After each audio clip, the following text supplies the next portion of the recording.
So what are we seeing in Australia right now and in other countries? We are finally seeing people who are standing up for their culture, what it means to be Australian. Because Australian society is fundamentally changing. We've had years and years of mass migration, 500,000 people a year, 700,000 people a year.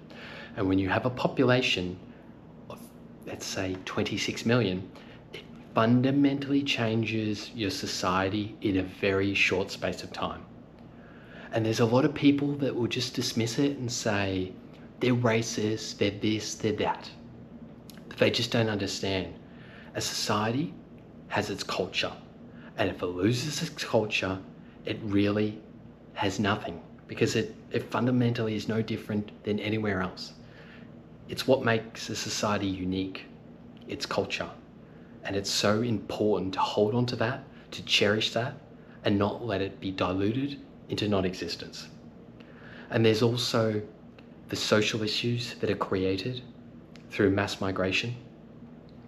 There are some cultures that are just incompatible. They cannot coexist.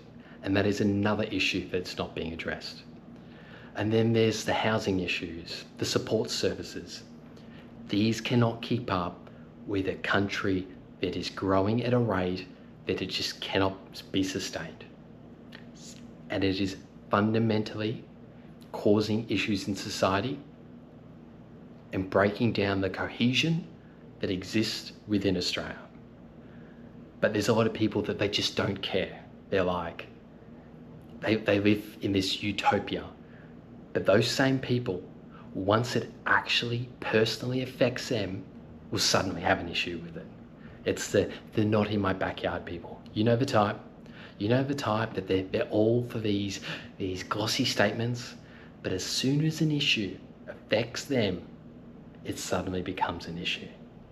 It didn't care when it affected someone else, but when it affects them, it suddenly becomes an issue.